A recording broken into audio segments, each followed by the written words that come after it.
Okay, so in this video we're going to take a look at one of the group problems that we did in class. Now you can find this on the class page in our online stuff in the program where I put all the other things, including the lab things. You will also find a lab, which we'll take a look at, that's associated to this afterwards. Though it's not really a lab, we're actually just going to double check that the things that we solve for here actually equate to real life. So let's get started. These values that I've got for you are actually based on real life values. In fact, I'll bring them up in just a moment. Today we're going to apply our knowledge of vectors to a real life problem. We saw in class that distance is usually what we want to know, how far we have to drive.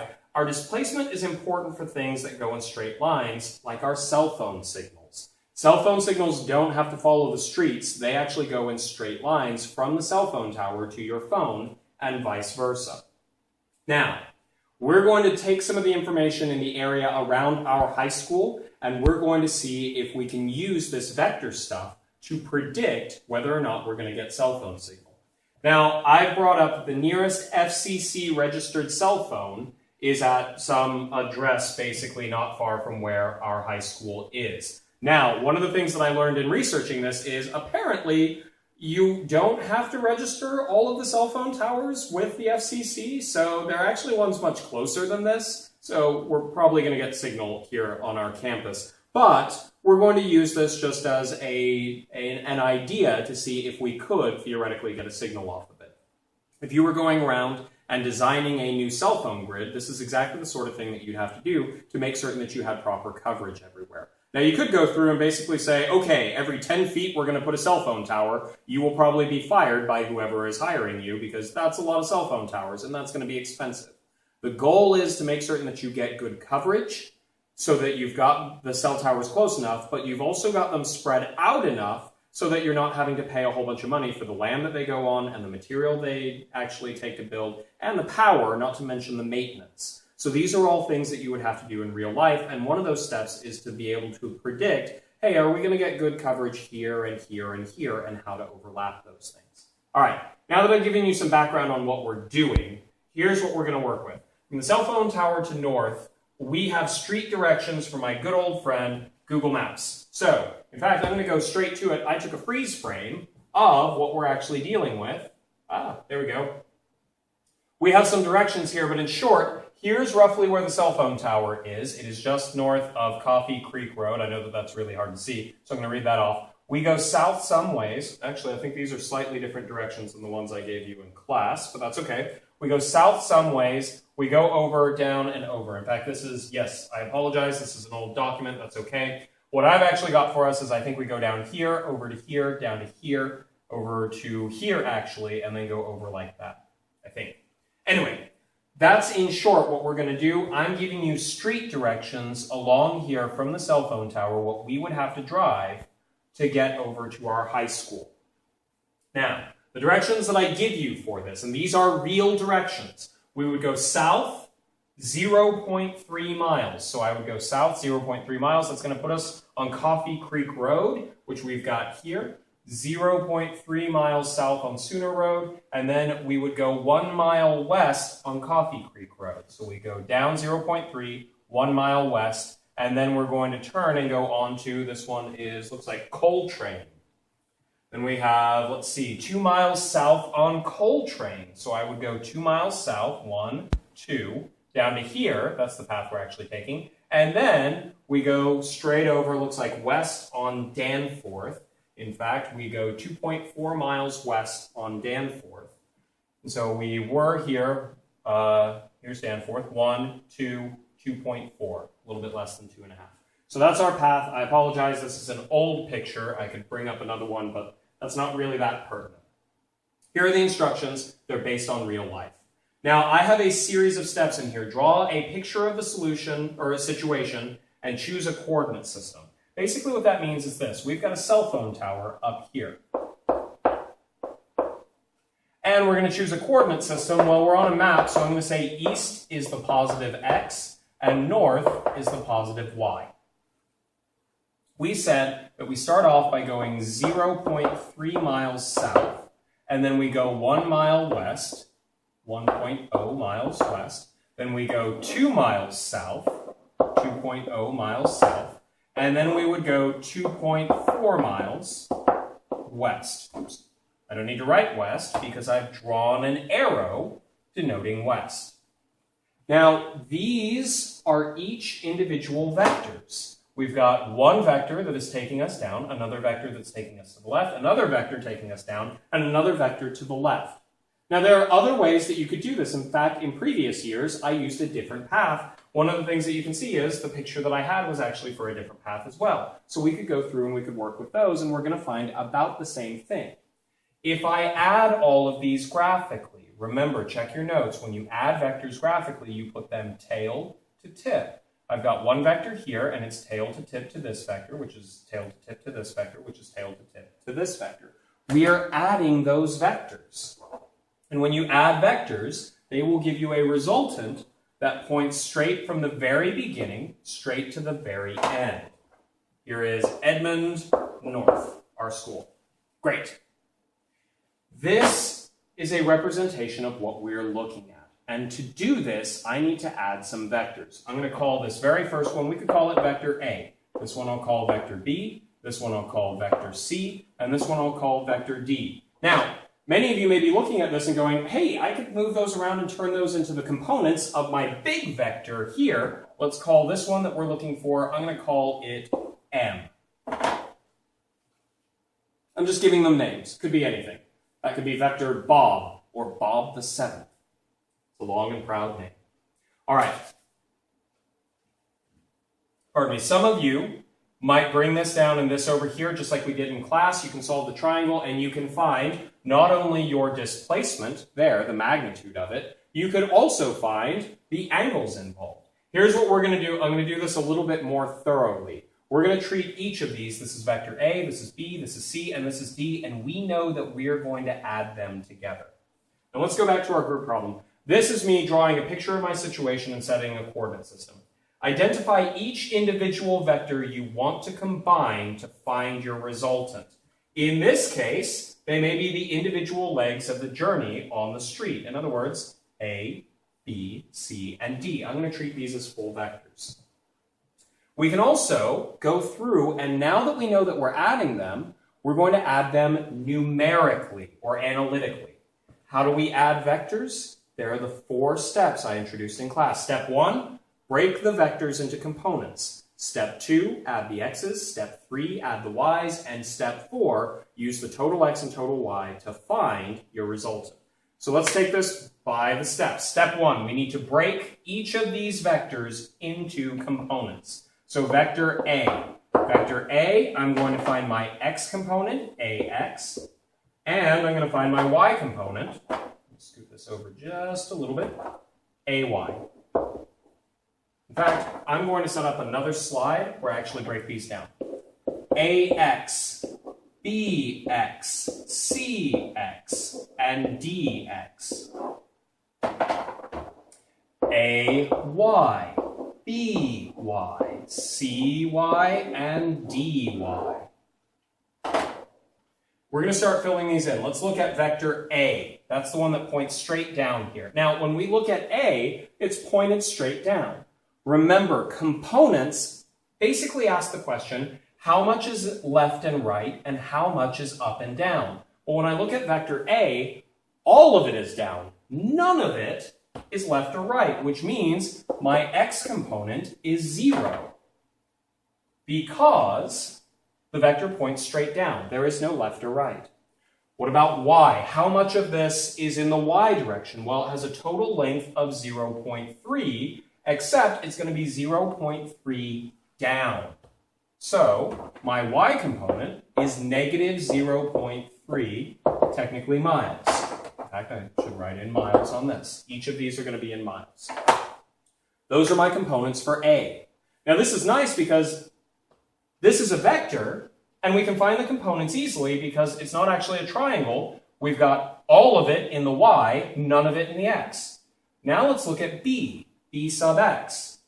Well, all of this is in the x direction. My x component for B is going to be 1.0 miles, except which way is it pointed? To the left. So B sub x is going to be equal to negative 1.0 miles.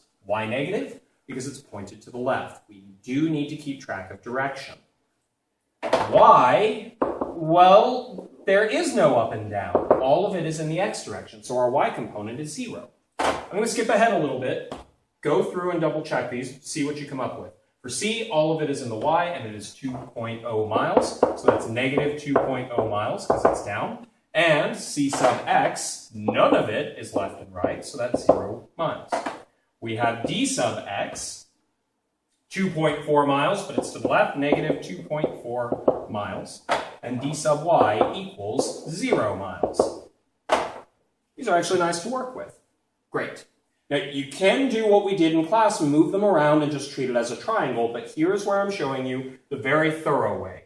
Here's what we've done. Step 1 for adding vectors. Break them into components. Step 2, add all of the x's. That's why I've got them right here. What I'm going to have is 0 minus 1 plus 0 plus negative 2.4. We get negative 3.4 miles.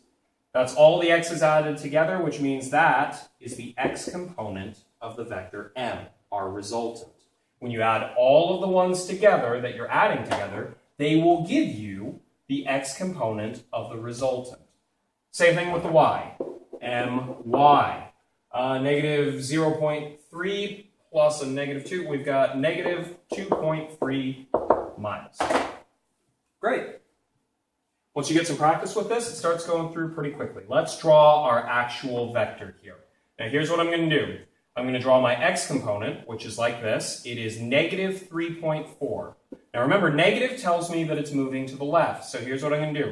I'm going to draw 3.4 miles. And you may think, Sanchez, you dropped the negative off of there, but remember, the negative tells us that it's to the left. I drew my arrow to the left, so I'm not ignoring that information. It's still there. I like to deal with the positive values on this so that when I solve for the triangles, I always get the answers that I can work with.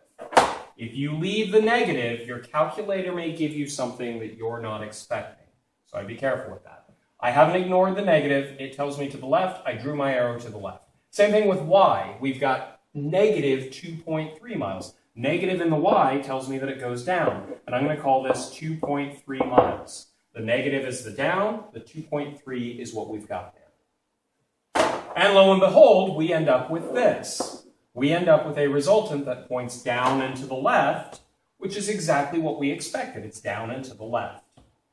Now that we've got this, and because this is x and y, we have a right triangle, we can go through and we can do all sorts of stuff. We can do Pythagorean Theorem. We'll find that m will have a magnitude of 3.4 squared plus 2.3 squared, and then I take the square root.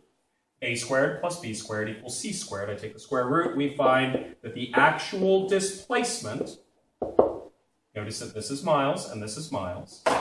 We square the miles, we get square miles, and then we take the square root, we get just miles back. It's 4.10 miles. Now, I gave you information that said if you are within 5 miles of the cell phone tower, we're going to pretend that you get signal outright. What they actually say is, on a good day, if you're within 5 miles, you can probably get a signal, but that's if you have a clear line of sight, there aren't any buildings in the way or any hills or anything like that. We're just going to treat that as 5 on an average day, and we'll go with that. Now, in reality, here at the school, there are probably a bunch of buildings in the way, or some trees or something, so it wouldn't surprise me if you're not actually going to get a signal from that tower. But for our purposes, 4.10 miles is less than 5 miles, so you could claim, hey, we have a chance of getting a signal. Here's what we got. We now know, despite our distance is 0.3, in fact, let's see how far, if we were driving, we would have to go a distance of 5.7 miles. 0.3 plus 1 plus 2 plus 2.4, 5.7 miles. That would be out of range, except the cell phone signals don't follow the streets, they go in straight lines. Great. Hang on just a second.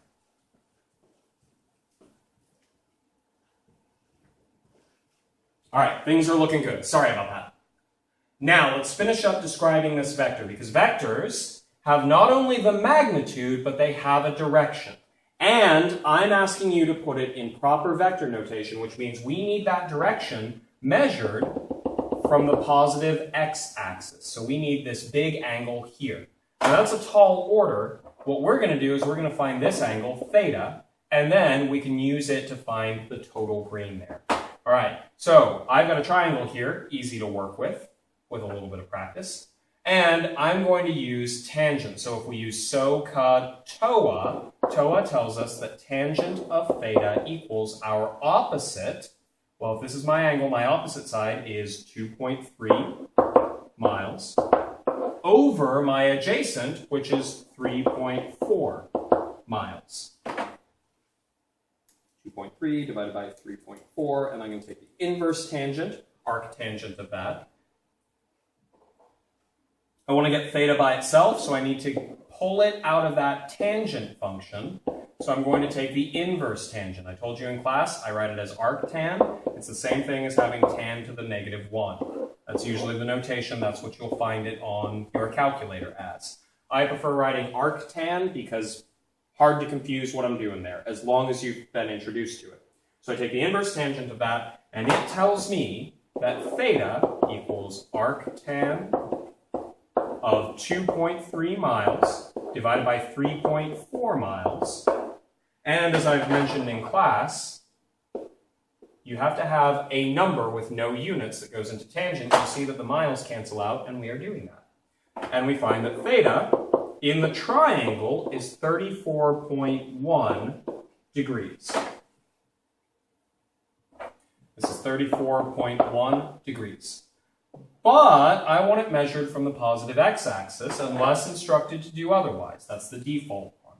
So I can find the total angle. This is 34.1. This is 180. So if I want the whole thing, I'd add 180 and 34.1, and I get the following, that our fully defined vector m is going to be 4.10 miles at 180 plus 34, that would be 214.1 degrees. We could call that 214 degrees for 3 significant figures.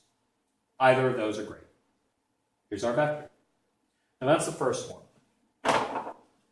Then I follow up asking the next thing.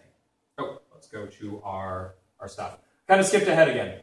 Using the components you found, add all of the vertical components together, then add all of the horizontal. That's a little backwards, but it doesn't actually matter. You'll notice here we added all the horizontal, we added all the vertical. Doesn't actually matter which order you do those in, as long as you're adding the x's together and the y's. These give you the components of your resultant vector, just like we saw. They give us the x component of m and the y component of m. All right? Now, draw out the 2 components you found in C for your resultant. We've done that. That is down here. We drew out our components to find our resultant. Everything's looking great. Then we get to the next part where I make things much harder for you. So here we are, we finished D, and here's where I introduce, if you're within a range of 5 miles, you get a signal.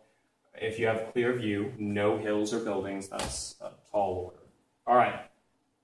We're going to take a look at the second part of this. I'm going to stop the video for just a minute.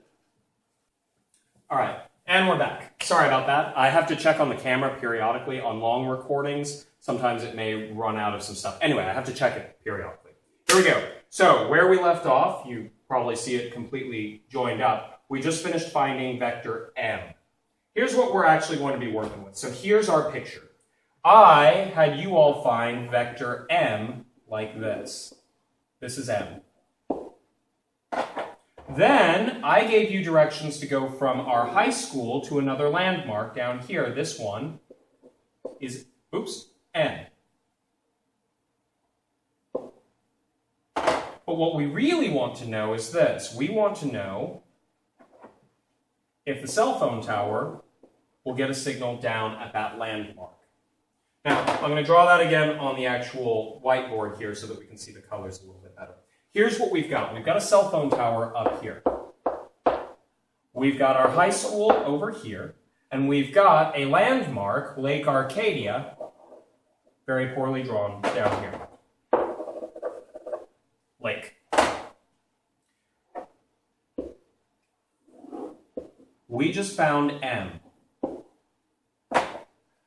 Then I give you directions from the high school to the lake. We're going to call that one N. And I want to know, well, the cell phone signal isn't going to leave the tower, hit north, and then head down to the lake. No, the cell phone signal is going to go straight from the tower to the lake. Now, here's where we talk again about what I mentioned before. Tail to tip means that we're adding them. The tip of M is now connected to the tail of N, which means if we add M to N, we will get a vector that goes from the very beginning straight to the very end, and I'm going to call that O. In other words, we get M plus N equals O. If we take M and we take N and we add them together as vectors, the way we add vectors, what they will tell us is this vector. And this vector gives us information we want. It's the displacement from the cell phone tower to Lake Arcadia. It will tell us how far away those two are, which means we can tell if we get a cell phone signal. All right, here we go. I'm going to fill in the information that we've got for the vector n. We're going to solve that one, and then we're going to see how we can add these together for what we want. All of that basically happens here in part F. I give you the directions in part F. I say from the high school we go 2.4 miles east on Danforth, 2 miles south on Coltrane, 3 miles east on 15th Street, and 0.1 miles south on Midwest Road. To give you an idea of what that looks like, these should actually be the right directions on this one. So I could be wrong. Here's the school. We go some distance here on Danforth, then we go down on, that should be Coltrane, and then we go over on 15th, and then you can't see it here, but you actually go slightly south to actually hit the water edge there. All right, that's what we're looking at. I'm going to draw this out. So first step was 2.4 miles east. So we started at north. We're going to go 2.4 miles east to the right. Remember our coordinate system. Up is north, and east is to the right. Now, here's one of the things that I'm going to mark. Let's give this a name. We left off with D on the last one. I'm going to call this vector E. Let's go with the next one. So, then we go 2 miles south on Coltrane. 2.0 miles south. I'm going to call that from E. We'll call this one F. Then we end up with G. I think that's how the alphabet works. E, F, G. Yay, I'm good at this. G, 3 miles east on 15th Street, 3.0 miles east. And then finally, H is going to be equal to 0.1 miles south. Here is our vector N. Let me do this. It was blue on the other one, but I only have so many colors to work with. We know that it's going to be down and to the right. Now, I don't know that much about it because I'm notoriously bad at drawing things to scale. This should probably be much tinier, for instance. That being said, we don't need to worry about drawing things to scale if we know how to work with them mathematically. We're going to do the exact same thing that we did with the last one. We're going to break these into components. Now, this one's entirely in the x, this one's entirely in the y, entirely in the x, and entirely in the y. I am going to fill this in. Feel free to pause and make certain that you get the same thing. But here we go. EX, FX, not the TV station, GX, and HX. We've got blue, EY, FY, GY, and HY. Here we go. EX. That one was positive 2.4.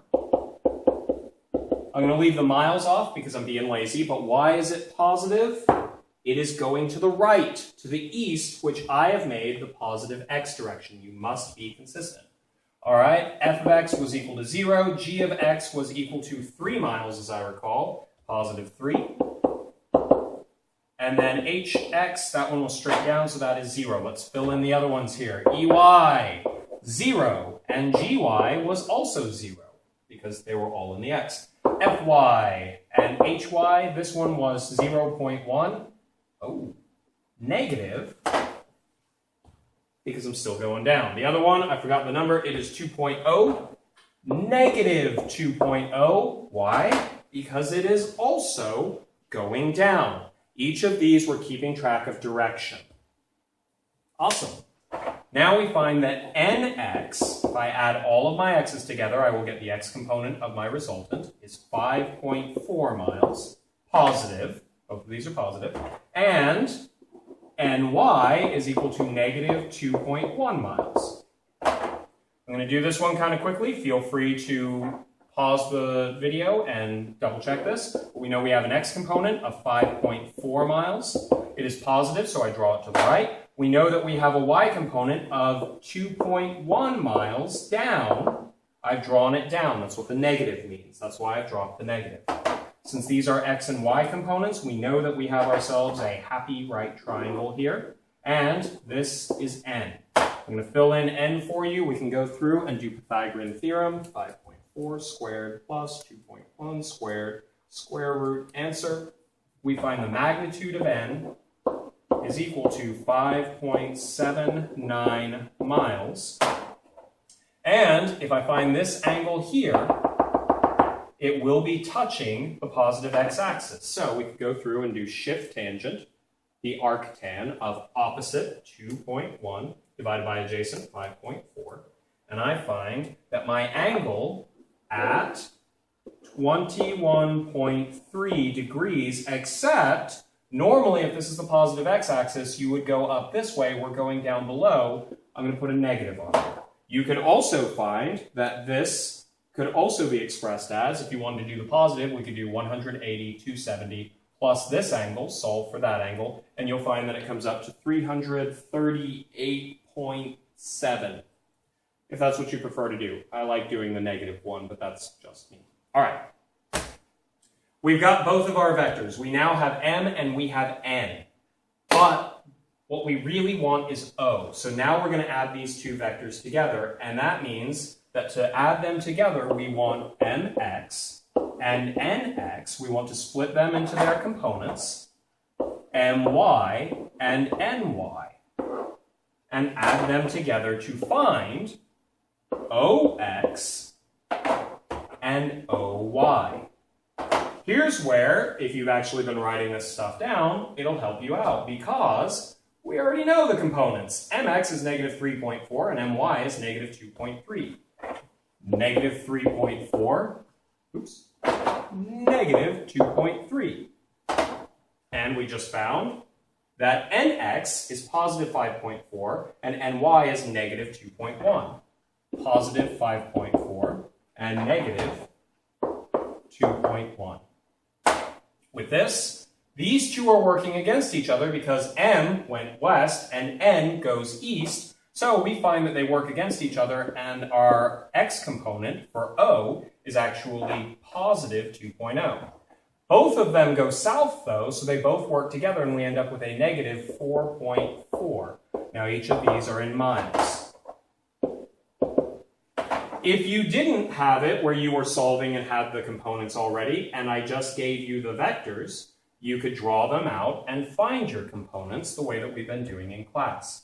This one's kind of a roundabout question. I'm having you do a couple different things to get practice. Here we go. X component. It is positive, so I'm going to draw it to the right, to the east. It is 2.0 miles. And our Y component is negative. That means it's going to be down 4.4 miles. Not necessarily drawn to scale. And here we go. Moment of truth. Here's O. All right. First question. Do we get a cell phone signal? Well, we have a right triangle there, so we're going to do Pythagorean Theorem. 4.4 squared plus 2 squared, which is 4. I'm going to take the square root of that, and we find that O, the magnitude of O is 4.83 miles. We get a signal, barely, but we get a signal, at least assuming there isn't anything in the way, which is a big assumption. Anyway, for our 5 miles gets a signal, we're within 5 miles. Great. Now we need the angle. Vectors have angles too. I solve for this, I can do the inverse tangent of opposite, 4.4, divided by adjacent, 2. And I get at 65.6 degrees, that's this angle here, except while it's touching the positive x-axis, It is beneath the positive x-axis, so I'm going to do negative. You could also write this as, I think it comes up to like 290 something as a positive number. There's an infinite number of ways to write it correctly, but you got to make certain that you've got one of your angles in contact with the positive x-axis. We could have gone the long way around like that. Great. Here's how we solve the problem. And you'll notice, I want to draw attention to this, we're adding vectors each time. We're adding them tail to tip. When you do that, when it's drawn out, that means that you're adding them, and you can get a resultant from the very beginning to the very end. M plus n, tail to tip, equals O. And O will tell us what we're looking for. How do we add vectors? Well, we've been doing that left and right. When you add them actually mathematically, we break them into components, add the components, and use the totals to find our resultant vector. We did that multiple times here. And most importantly here, because it's the thing that told us vector O. Now, there'll be a second video that walks you through verifying some of this. It's a lab, but not actually a lab.